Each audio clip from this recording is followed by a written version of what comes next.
And we're back. Yeah. So I am. This is a mea culpa episode. I'm about halfway done with chapter 4.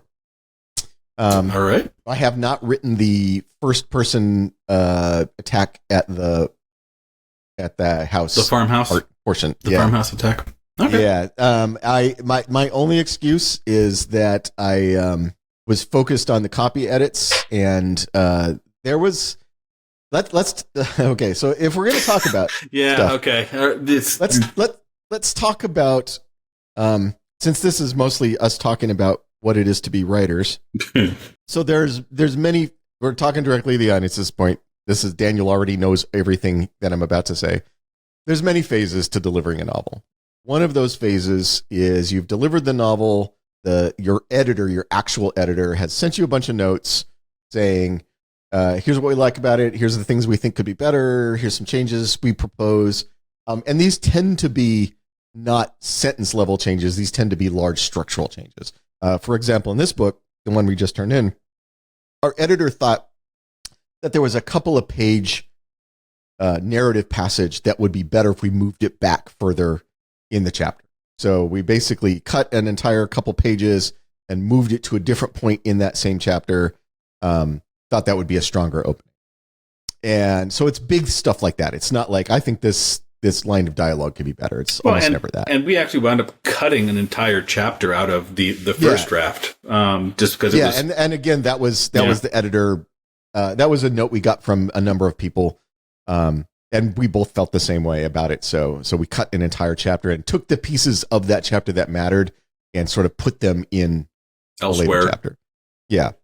So that's sort of the notes you expect to get from your editor.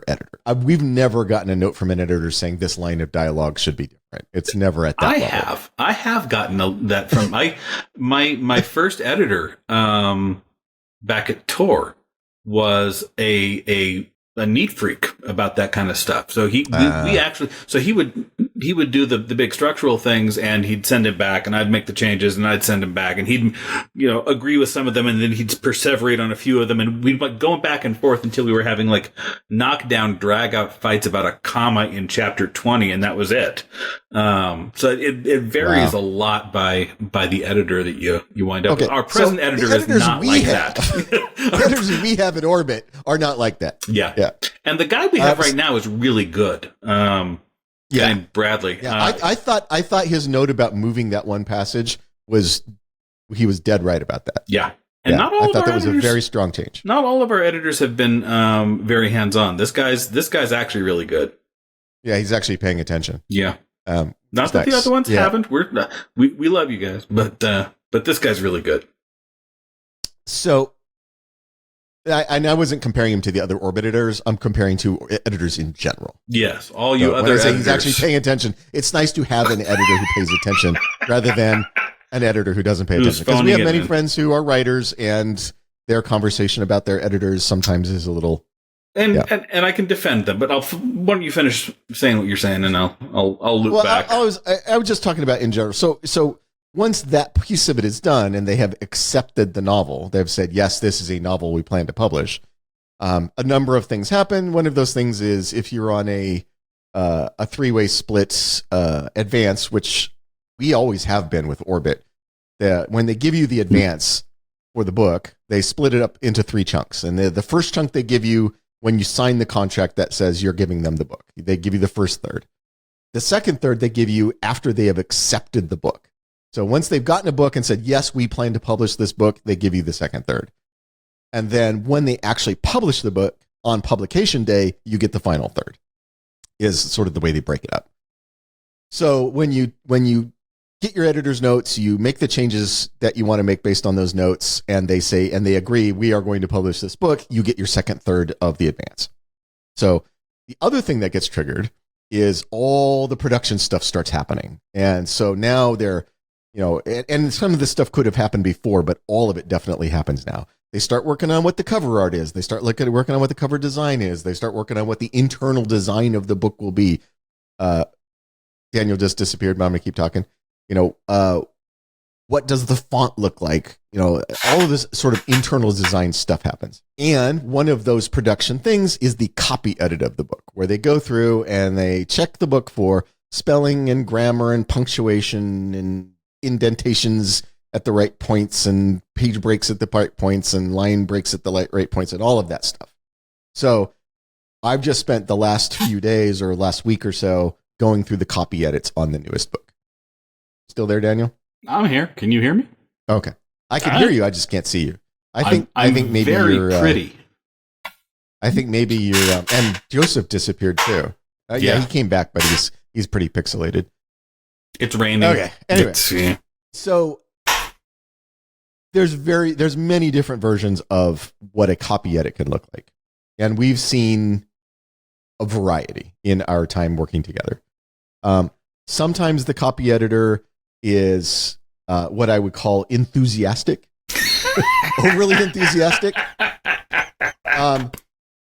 The job of the copy editor, I think, is to take the intent of what you have written and make sure that the grammar and punctuation, all those things, live up to that intent. Their job is not to rewrite you. And occasionally you get a copy editor who thinks it's their job to rewrite you, to make your sentences better match sort of the classic, based on Latin rules of sentence structure, which has the effect of sucking the voice out of the story. Because the part of what creates the voice of a writer is the foibles, the ways that they write non-standard sentences, the way that they tweak things. That's part of the voice. And so when they suck all of that out and make it read like a clinical Latin-based, like science paper or something. Prescriptive. You're talking about prescriptivism versus descriptivism. Yeah. I mean, that's exactly. That's what we're getting to. The idea that there is a standard which is correct and all things should adhere to that. Which, yes, there are a lot of very smart prescriptivists out there. I'm not one of them, but it's a philosophy. Yeah. I do find it an unhelpful philosophy in fiction writing, because we're not writing a science paper here. We're writing fiction, and the voice of the narrator is part of what the author brings to the table. Yeah. But anyway, so that's not what happened with this book, though. But that has happened in the past, and because of that, when I do copy edits. And I'm sure Daniel does the same thing when he does copy edits, because we kind of trade that job back and forth. I didn't have to do it this time. The reason he's talking about this is I was off this rotation. Yeah. Because of that, I pay close attention to the copy edits in a way that I probably wouldn't if I hadn't had that experience in the past. Now, I will say, for the record, in case this person is listening, I liked our new copy editor. The copy editor that worked on this book, I thought they did. I thought they did a fine job. I looked over the copy. Yeah, I thought they did a fine job, and they actually, in a couple of places, made suggestions that were beyond the level of just here's the correct grammar, that I thought were actually good suggestions. To just clarification suggestions, like if you just did this idea might be a little clearer. And I actually thought most of those were quite good. So I'm not bashing this copy editor. I actually liked working with them. But they were thorough, which meant that there were generally multiple copy edits on every page, which meant I had to go through the book page by page, looking at each copy edit, making sure that I agreed with it, making changes based on it, or not making changes, or making a reply to the note from the copy editor, replying to that note and saying, here's why we don't want to do that. So it took a little more time. So that is my only excuse for not getting the rest of my shit done. But I did get it done on time because they gave us a really fucking tight turnaround on this. They delivered us the copy edits and they wanted them back in a week. That's fast. Yeah, that's usually faster than you expect for this kind of thing. I will say, in defense of copy editors, generally speaking, that they have saved me from embarrassment. Yes, like more times than I can count, and since we kind of have to talk about bigger process stuff this week, that's one of the things that I find really dangerous for me about like self-pub. the things that the publishing house are taking their cut for are things like being a copy editor. Because as you can tell, as Ty can tell you now from having just gone through our manuscript, we aren't copy editors. That's not our strong suit. Nope. We're not graphic designers. The covers that we get are better because they have people who know what they're doing. We don't know that. When you take on the process of self-pub, you're also taking on all of those processes too. And there are people who can do that. I'm not one of them. Yep. I love having an entire graphic design department whose job it is to think about what my covers look like, so I don't have to. And I do like having an editor watching my back to make sure that I haven't totally screwed up a story. And I like having a copy editor watch my back, and so I don't make a bunch of really embarrassing errors. and it's still, and the copy editor is still a hard thing to do because it is such a meticulous project. It's the thing where you're going and saying, okay, so so here's this paragraph. I don't remember writing this paragraph. I don't remember who wrote this paragraph. Here's a question about what this paragraph means. I have to go back and think through what this means and see whether I agree with that or not. And then yeah or no, or let me think about what verbs are. And it's wearing. It's a hard process. But you know what it reminds me of? I could not do that job. I could not do that job. The thing that it reminds me of, just from an experience point of view, is like hanging out with Narain when he's doing the color correction, sound editing, or the sound. One of those things. Either one. Yeah. One of those things where it's like, okay, we're going to go look at the very basic things that are actually the soul of this thing, the actual the image that's on the screen, the sounds that are coming through the speaker. In this case, the words that are on the page, the actual words in the order on the page with the punctuation. And we're thinking about things that are really small. And if you just get them all 1% better, if you just get every page 1% better, you wind up with a much better end product. Just a much better book. Yes. Yeah. And it's all those little 1% things that are so easy to miss. And you know, and we've been doing it, you know, the way that we've been doing these chapters up till now. And our relationship to it just doesn't permit that. Yeah. Yeah, exactly. Yeah. But this is, for me, this is a launching point to talk about voice, because one of the things that this copy editor did, and again, this is not bashing the copy editor. I really like this copy editor. I would happily work with them again. So this is not an attack on that person. But one of the things they did, and for, I'm sure, all of the best reasons, they had all the best motives for doing this. But Daniel and I have a thing we do where we have characters say lines of dialogue that appear to be questions, but we punctuate it with a period. And that is a voice thing. That is a person, and real people do this all the time. Like, where you say something that sounds, the sentence sounds like a question, but you end it with a period because you are saying something, you are not asking something. Well, or you're the way that when I think of it as a mark of inflection, a mark of how it sounds when the guy says it. So it's when I say voice, I'm talking about the voice of the characters. Yeah. In that case, yes. So it's like the difference between did you get rid of the gun versus did you get rid of the gun? That's the question mark isn't up at the end and down at the end is a period. And it's, for me, it's as simple as you're doing that or you're doing that. You know, it's that translation from text into kind of the evoked sound of the words. Yeah. It's much more like musical notation than you would think. And just going back and I know that we're loving on the copy editor. I do think it's within their purview to say, did you really mean to have this question not be a question mark? And it's our job to go through every time and say, yeah, no, really. No, yeah, no, really. Now, we're doing it consistently, which I think we do, we're pretty consistent about that. We're pretty consistent. I think it's also a valid choice on the copy editor's part to say, okay, this is obviously the thing these guys are doing. I'm not going to keep flagging it. But that's inside the error bars for me. That one's inside the error bars. It is. For me. And like I said, it's entirely, I get why they did it. It's entirely justifiable. I don't know if they've worked with us before, because you never meet your copy editor.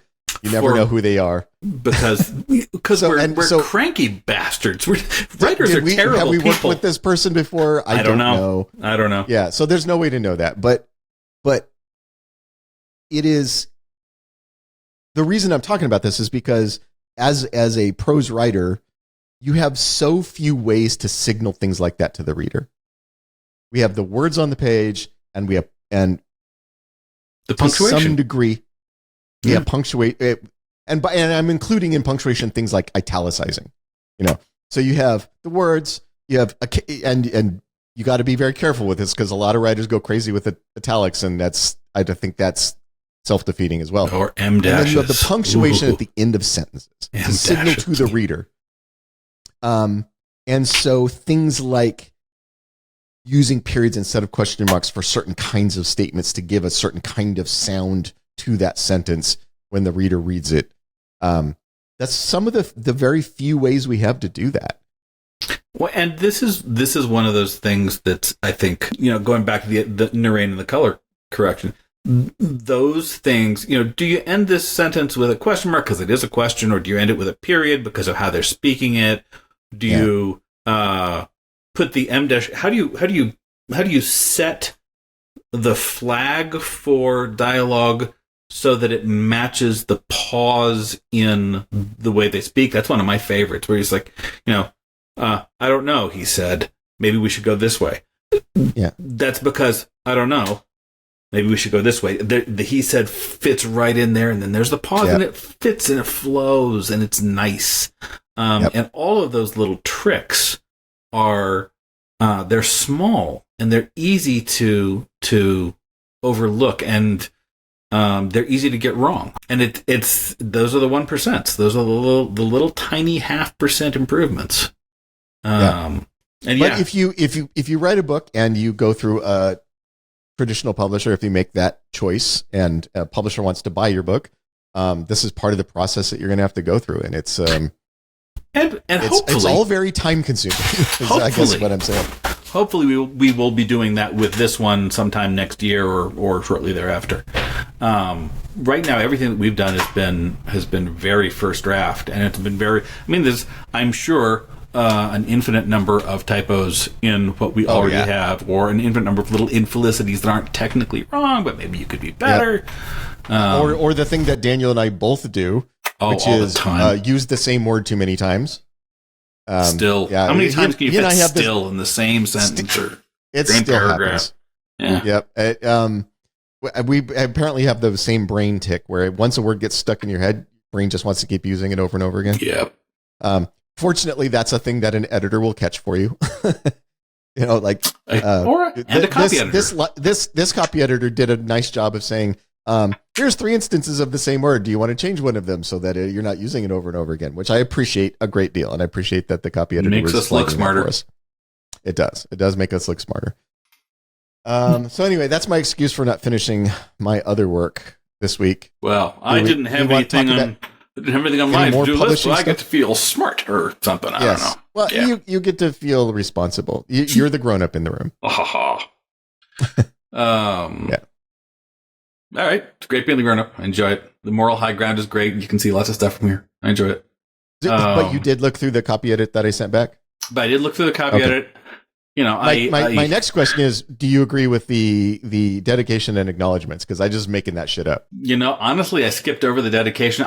There was the problem in the acknowledgments that we did catch, but I did email Bradley about that.